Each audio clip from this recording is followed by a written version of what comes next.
Começa o ano e vem um misto de excitação com ansiedade. A gente tá oficialmente num convite a um recomeço, mas eu vejo que apesar da gente tá cada vez recomeçando cada vez mais coisas, porque os trabalhos mudam cada vez mais rápido, a gente mora cada vez em mais lugares, trocamos de parceiros amorosos com uma velocidade crescente. A velocidade dessas mudanças não necessariamente tem trazido intencionalidade, tranquilidade, nem prazer nos recomeços. Eu digo que no amor, nas nossas relações, a nossa experiência depõe contra nós. E aí eu vejo que em momentos de recomeço, a forma como a gente olha para as nossas vivências e experiências mais atrapalha do que ajuda. Inclusive eu queria fazer um convite para você que está ouvindo e que está vendo esse vídeo, ouvindo o podcast. Dia 29 de janeiro eu vou fazer uma palestra em São Paulo que chama Arte de Recomeçar, aprofundando esse tema que eu tô trazendo aqui. Então se você estiver em São Paulo, eu vou amar fazer amor com você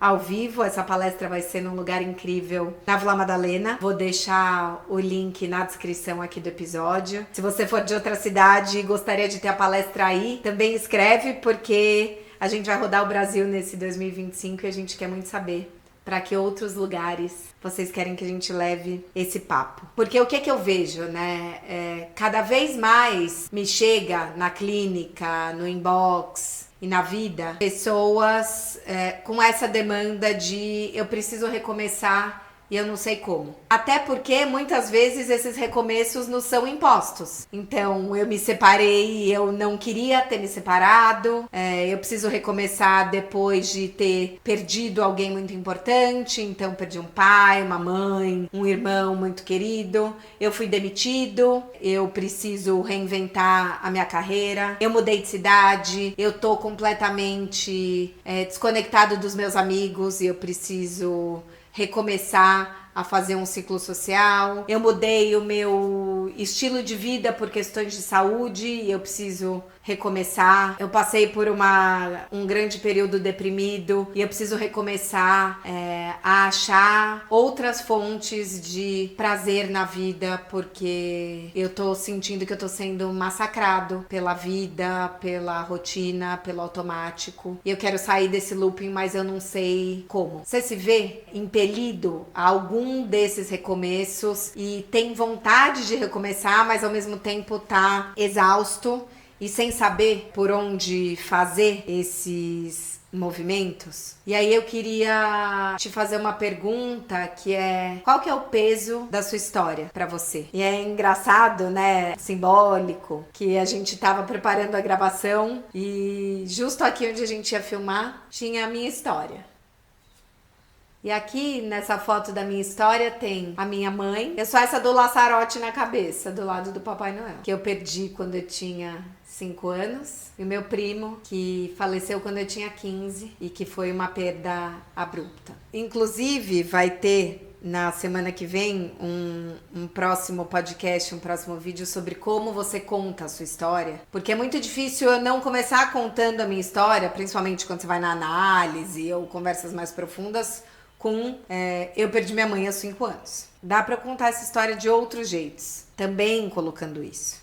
Quando a gente pensa em recomeço, você vai recomeçar a partir da onde? E aí eu tava falando, né, sobre esses recomeços impostos. Então eu me divorciei. Como é que foi o fim desse casamento? Ou o fim desse namoro? Eu fui traído? Eu fui mais uma vez traído? Porque já é a minha terceira traição. Eu fui traída assim como a minha mãe, assim como a minha avó. E aí eu tô carregando o que eu começo a enxergar como uma sina familiar. Eu tô tendo que sair de um apartamento alugado que eu amava, porque a proprietária decidiu vender. E aí eu não juntei dinheiro pra poder comprar. E aí eu tô aqui vivendo luto, tendo que sair de uma casa e me sentindo inconsequente, porque eu fui muito mais cigarra do que formiga. Tô um eterno adolescente, todo mundo já tem filho, já tem imóvel próprio. E eu tô aqui gastando meu dinheiro em viagens e não juntando. Qual que é esse peso que você dá? Porque eu penso que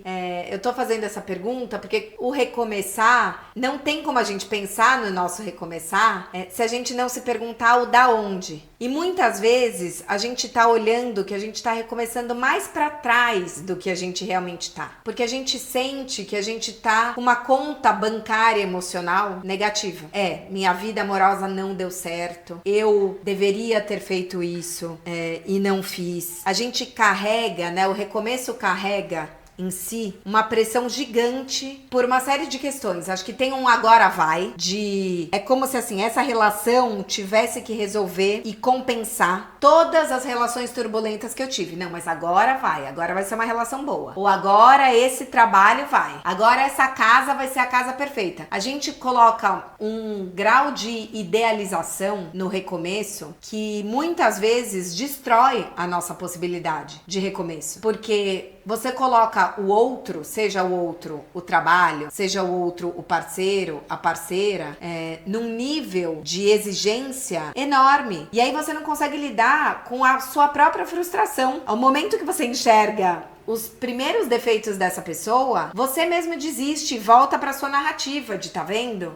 As coisas não dão certo pra mim. Será que não dão? Ou você tá mudando os personagens coadjuvantes, mas ainda tá insistindo no mesmo papel? Eu vejo que a gente tá muito preso nessa dívida emocional que a gente quer sanar com a gente mesmo. E quando a gente pensa em recomeço, eu vejo que a maioria de nós ainda tem uma ilusão de que o recomeço vai se dar na próxima temporada ou no próximo capítulo da nossa vida. E eu acho que o ano novo é muito simbólico pra criar essa ilusão pra gente, né? Pronto, virou o ano, então agora uma outra mudança, né? Uma mudança externa vai fazer com que algo recomece. E aí a gente vai mudando os nossos ok's. Eu vou mudar de casa, eu vou mudar de namorado, eu vou mudar de trabalho. Mas a gente não se convoca a questionar os nossos porquês. Por que eu tô escolhendo esse tipo de trabalho? Por que eu quero pagar tanto no aluguel? Por que eu quero morar nesse bairro? Por que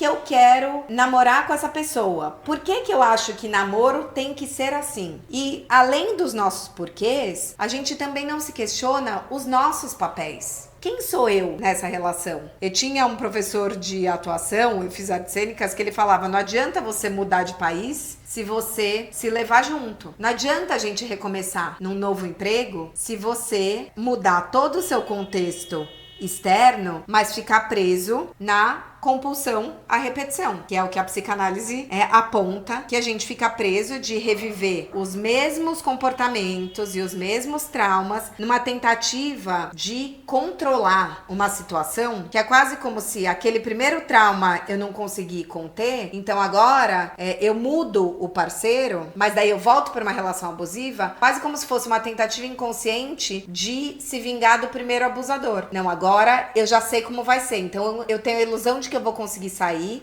ou eu tô num contexto que é muito incômodo, mas que pelo menos é conhecido. Então ele é menos assustador do que um contexto que é totalmente desconhecido. E aí você fica, depois de 5 minutos, meia hora, 6 meses, completamente frustrado, porque você sente que você tá girando em círculos e que a vida de todo mundo tá mudando e a sua não mudou nada. Porque, de novo, você mudou os personagens coadjuvantes, mas você não mudou o seu papel nessas histórias, né? Eu queria que, antes de perguntar quais são as mudanças externas que você vai fazer, porque a gente sai fazendo essas mudanças de fora, né?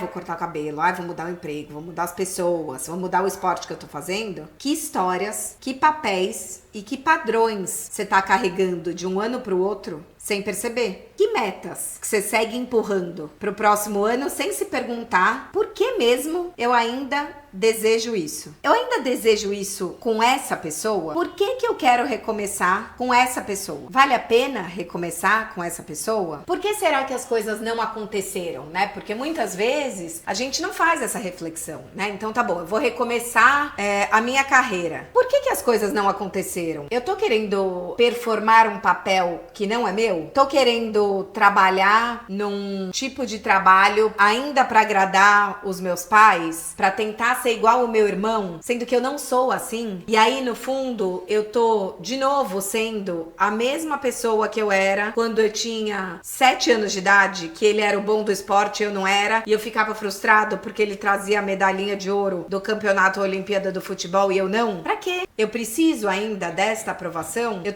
só tô mudando o dilema, mas tô reforçando aquele papel? Por quê que as relações não mudam? Eu tô querendo recomeçar mudando os meus papéis? Ou eu tô recomeçando um ano novo, mas com os mesmos papéis? De novo, aprofundando na compulsão à repetição, a gente reencena os papéis que a gente já desempenhou antes, na infância, nas relações familiares, na esperança de que o desfecho dessa vez seja diferente. E aí eu quero que você pense nas suas relações. Que papéis que você tem repetido antes de recomeçar? Porque não adianta você falar, vou recomeçar minha vida amorosa, baixei o aplicativo, ou agora entrei no grupo de corrida, se você continuar sendo a pessoa salvadora ou o CDF, né? Então, a salvadora vai mudar de amigos e aí você vai ser a que vai largar suas coisas e vai buscar os filhos da amiga na escola porque ela se enrolou, que vai falar pro chefe, tudo bem, eu pego mais esse trabalho e não vai almoçar e aí vai ficar com gastrite. Por quê? Porque na infância você salvava a sua família, porque seu pai largou sua mãe e aí você quis cuidar da sua mãe e até agora você é quem cuida da sua mãe e você se ressente com o seu irmão porque ele foi criar a família dele, ele visita a sua mãe uma vez por mês, mas você tá lá ainda se fazendo necessária. Por que você não divide as funções? Ou você tá repetindo relações onde você sente que nunca é suficiente? Então, putz, que saco, sou sempre eu que dou mais. Não é possível. Eu só saio com caras que eu me entrego mais. E aí as histórias começam e depois eles falam que eles não estão prontos pra namorar e aí namoram outras mulheres. Ou eu tô aqui sempre muito mais interessada pelos problemas das minhas amigas e ninguém tá nunca disposto a me ouvir. Será que não é a mesma criança mimada que também sentia que nunca era suficiente porque teve que lidar com a mãe que teve mais 2 filhos logo na sequência de você e você teve a atenção muito dividida e aí você teve que se virar sozinha? E essa criança que sentiu que nunca é suficiente e que tá aí de novo insatisfeita, muitas vezes a gente tá repetindo esses papéis. Quais são os papéis que você desempenhou ao longo de todos esses anos? Eles ainda te servem ou eles estão te aprisionando? Na hora de recomeçar, será que a gente não tem que recomeçar se convidando a ter outros papéis? E pensando no que a gente quer pra gente mesmo? Tem um livro que eu analiso num dos meus cursos da Casa do Saber, inclusive eu tô com 3 cursos na plataforma da Casa do Saber, que é o maior streaming de cursos de psicanálise, psicologia, filosofia, autoconhecimento. Para vocês que me escutam, que me assistem, tem condições especiais para assinar a plataforma. Tem mais de 300 cursos na plataforma. Então é só acessar mais.casadosaber.com.br/Carol Tchoukian. Vou deixar aqui na legenda e o link nos episódios. mais.casadosaber.com.br/Carol Tchoukian, que vocês têm condições exclusivas. E um dos cursos é o que a gente pode aprender sobre amor com a literatura. Um dos livros que eu analiso é O Caderno Proibido, que é um livro onde a gente vê a vida de uma mulher que foi completamente dedicada ao marido e aos filhos. E ao comprar um caderno proibido que ela faz de diário, ela começa a se dar conta de que ela nunca teve espaço para ela, para a vida dela, para as questões dela. E aí ela fala assim: na verdade, Michele, que é o marido, vive insistindo para que eu me permita um pouco de repouso. E Ricardo diz que quando puder ganhar um salário, me oferecerá uma temporada em Capri ou na Riviera. O reconhecimento do meu cansaço os isenta de qualquer responsabilidade. Por essa razão, repetem com frequência com ar severo: você deveria descansar. Como se eu não o fizesse por capricho. Depois, na prática, assim que me vem sentada no meio deles lendo um jornal, logo me pedem: pedem: mamãe, você não tem nada pra fazer? Poderia cerzir o forro do meu paletó? Poderia passar ferro a minha calça? E assim por diante. Eu tô sempre cansada e ninguém acredita. No entanto, minha paz nasce justamente do cansaço que sinto quando me deito na cama à noite. Nele eu encontro uma espécie de felicidade na qual eu me aplaco e adormeço. Devo reconhecer que a determinação com a qual eu me defendo de qualquer possibilidade de repousar talvez não passe do medo de perder essa única fonte de felicidade, que é o cansaço. Muitas vezes a gente tá tão presa nessa exaustão porque ela é um jeito da gente fugir, de olhar pra gente mesmo e pensar: por onde mesmo eu quero recomeçar? Quando a gente tá cansado, a gente recomeça pelos mesmos caminhos. A gente acha que não tem saída, a gente entra num modo de luta ou fuga. A gente precisa parar e poder pensar: o que que eu quero? O que que eu sonho? Quais são as minhas necessidades? Se eu tô sempre apagando incêndio, se eu tô sempre em função dos outros, se eu tô sempre achando que eu não tenho direitos, que os direitos dos outros valem mais do que os meus, que eu preciso atender às demandas da minha mãe, dos meus filhos, do meu marido, do futuro namorado, quais são esses recomeços que eu tô trilhando? Quando a gente tá exausto, mudar de vida parece impossível, se separar parece impossível, procurar outro emprego parece impossível, abrir espaço para encontrar outras pessoas que te vejam, te elogiem, te incentivem, como amigas queridas, por exemplo, parece impossível. E muitas vezes a gente vai se mantendo nessa exaustão para achar que não dá para recomeçar. Será mesmo que todas as coisas que estão te deixando exaustos hoje, você não pode abrir mão? Ou algumas delas são exaustões voluntárias inconscientes, porque você tá com medo de recomeçar e tomar algumas rédeas da sua vida? O que que tem te exaurido e por que que você ainda faz? Quais são papéis aos quais você tá apegada? Esse resolve tudo, a pessoa forte da família, o indispensável. Isso é muito uma dinâmica de codependência, né? Porque é como se você, ao perder esse papel, você perdesse parte da sua identidade. E aí, eu acho que a gente tem que poder, ao pensar nessa arte de recomeçar, recomeçar a se questionar o que é importante pra mim hoje. Eu vejo que, assim como muitas vezes tem casais que não se separam porque falam: nossa, mas foram tantos anos juntos, ou que não saem de um emprego porque falam: nossa, mas eu batalhei tanto para chegar nesse cargo e agora eu vou largar tudo, como se fossem os anos acumulados. A gente fica refém de uma vida que não nos faz mais feliz. No Caderno Proibido tem uma passagem linda que fala sobre isso. Será que você não tá se impedindo de recomeçar porque você não tá se propondo a olhar para os seus desejos de hoje, para pensar: eu mudei de vontade, eu não sou mais feliz, eu não quero mais isso e eu não sei por quê? Uma das grandes angústias que eu vejo em consultório também são pessoas que querem se separar e aí eles falam assim: mas eu não sei se eu tenho um motivo concreto. Porque é fácil, ou é fácil nunca é, mas parece mais fácil quando é assim: ah, fulana ou fulano me traiu, a pessoa está me tratando de um jeito horroroso, ou eu me apaixonei por uma terceira pessoa. Agora, quando tem um lugar do tipo, algo se perdeu, a gente virou amigos. Eu tenho um amigo que separou que fala: a gente virou uma pequena empresa. Então éramos ótimos sócios pra administrar a casa, a educação dos filhos, mas a gente não era mais um casal. Só que a gente se dava bem e tal, e daí você fala: vou me separar? Mas eu não tô mais feliz? Eu não posso me dar o direito de querer ser um casal com alguém? Então acho que um convite que eu queria fazer pra você que tá me ouvindo é: aonde estão os meus desejos hoje? No que eles mudaram? Qual é o meu desejo? E o que eu tô fazendo agora que eu ainda tô fazendo por conta do desejo do outro? Lacan, que é um psicanalista muito famoso, fala que o desejo é sempre o desejo do outro, né? Então,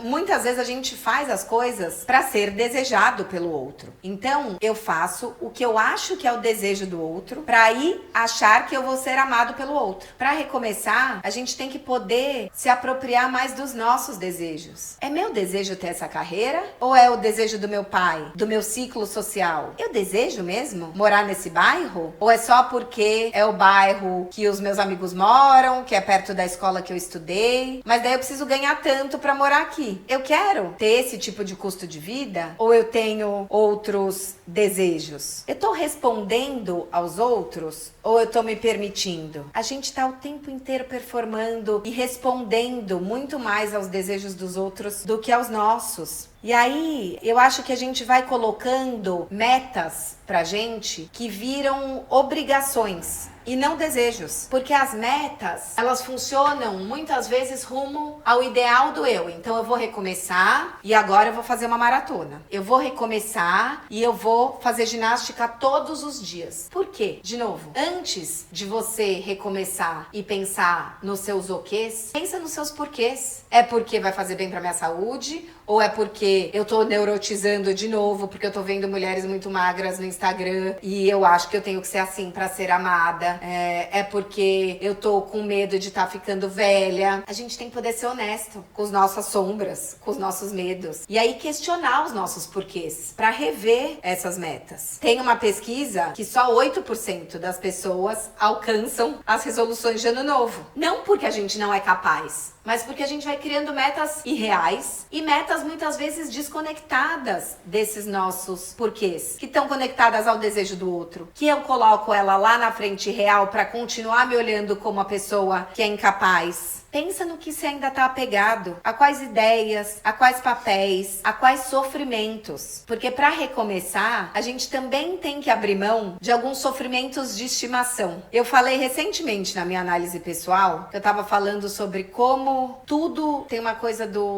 dessa coisa do sofrer muito, ser muito difícil. E aí ela me perguntou, para que serve ser muito difícil? E eu falei, acho que porque enquanto é muito difícil, eu não posso ser feliz. Eu não tenho tempo para ser feliz. Eu não me permito descansar. E aí, o que eu fui trabalhar na análise? Quando meu pai contou pra gente que a minha mãe morreu, eu era pequena, mas eu lembro disso. Eu fui relembrar isso na análise. Ele falou, a sua mãe estava muito doente, ela foi descansar. E eu acho que eu entendi descansar como morrer. E aí, eu sou a louca do trabalho, a louca da ginástica. Eu não posso descansar. Eu não tiro férias desde 2019. Então, tudo tem que ser muito difícil. Porque enquanto for difícil, tem esforço. Aí eu não vou morrer. Eu só vou recomeçar. Não adianta eu mudar do trabalho. Eu vou deixar de sair da publicitária que trabalhava no lugar que era... Publicidade aqui a empresa é chegar cedo e sair tarde, para ser a psicanalista que atende um paciente atrás do outro e não consegue almoçar. Então, de novo, não é a mudança da carreira, é a mudança do papel. Quais são esses sofrimentos que você tá apegada? Quais são as verdades estabelecidas para você que estão te apegando nesse sofrimento? Eu tenho analisando que traz para mim sempre, não, porque só os extrovertidos que se dão bem nesse mundo. E ele é uma pessoa tímida. E o irmão é extrovertido. Porque as mulheres só gostam de extrovertidos. E eu sempre provoco. Assim, as mulheres é muita gente, né? Por quê? Por que essa frase? Ou só as pessoas que têm muito sucesso profissional é que vão ser... Só os caras que têm muito sucesso profissional é que vão chamar a atenção das mulheres. E nem é uma pessoa que tem grandes crises. Mas o irmão tem puta sucesso profissional, multinacional, carreira no exterior. É ele revivendo o papel do filho pródigo, que ele se sentia desde que ele era criança. A hora que ele entender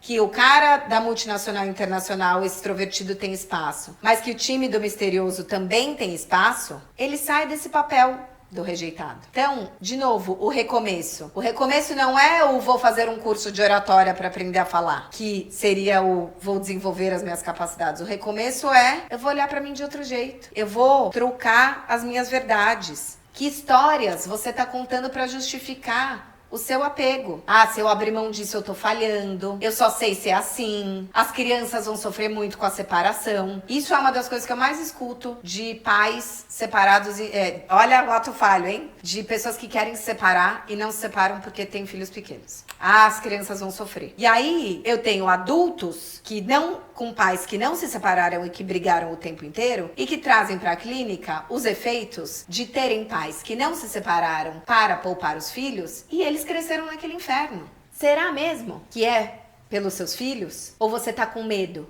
da mudança? Você tá com medo de abrir mão desse sofrimento? Você tá disposto a abandonar essa narrativa que te prende para criar espaço para o novo? E aí, quando eu te faço esse convite, eu quero te perguntar o que você está disposto a perder. Porque quando a gente pensa em recomeço, e de novo, a virada da página, a próxima temporada, saiu daquele episódio clímax do final da última temporada para um episódio que é super sedutor da segunda temporada, terceira, quinta. A vida não é assim, né? A gente termina uma coisa e fica num processo de transição, na dúvida, e dá um medo gigante. A gente tem que poder sustentar esse enquanto, essa dúvida. Que eu percebo, né? E aí eu acho que isso é muito interessante. Conversando com uma amiga que também é ex-publicitária e hoje é psicanalista, ela falou que foi num jantar de fim de ano de uma agência gigante que ela trabalhava. E aí ela falou, metade das pessoas já não me conhecia mais. E assim, eu decidi não estar mais lá. Já me chamaram pra fazer freela, eu não quis. Mas eu vou te confessar que eu fiquei com o ego mexido. Porque eu falei, cara, putz, né? É isso, eu não sou mais reconhecida lá, eu ainda não sou uma psicanalista reconhecida, em algum lugar o reconhecimento é importante pra mim. Será que eu tomei a decisão certa? Tomou. A gente só tá com o ego fragilizado. Mas aí a gente tem que ser maduro e falar que eu tô disposto a perder. Tô disposto a perder o frege do ser chamado pras coisas internacionais. Eu tinha pros eventos internacionais da grande agência, eu tenho também um grande amigo que foi diretor de uma super multinacional que fazia muitos eventos desses legais, assim, de carnaval, de ano novo. E aí todo mundo bajulava ele, porque o mailing desses eventos era disputadíssimo. A hora que ele saiu dessa empresa para ser consultor independente, ele falou, cara, tem gente que me ligava, que me abraçava como se eu fosse o melhor amigo da vida, que passa na rua e finge que não me conhece. Porque no fim queria o quê? Só entrar no camarote do carnaval, no evento de Salvador. Você tá disposto a perder? Isso. E não romantizar o não tô nem aí. Vai ser difícil pra caramba. Umas horas vai dar uma raiva, vai falar, eu gostava também de ser paparicado. Tudo bem, mas daí de novo, relembra seus porquês. Eu troquei essa carreira por essa porque aquilo não estava me deixando feliz, porque eu quero esse tipo de vida.